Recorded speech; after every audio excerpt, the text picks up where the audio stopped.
Hello everyone, welcome back. In this video, I will show you how to open or create a Magic Eden wallet. So in order to do it, we first need to download Magic Eden wallet from Google Play Store or App Store.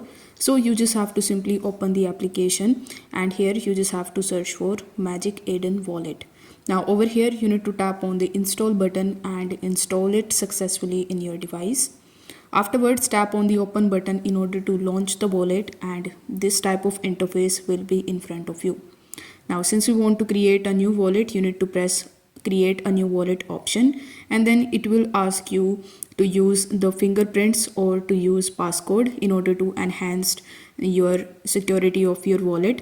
So you just have to simply choose any of the options. For this video, I chose fingerprints.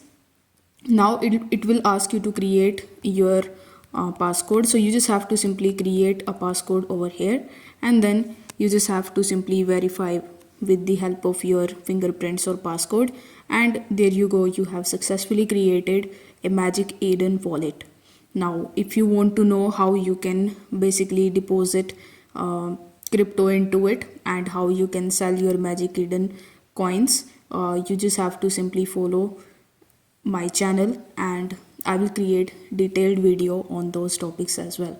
So if you find this video helpful, don't forget to like the video and subscribe to the channel. Thank you so much for watching.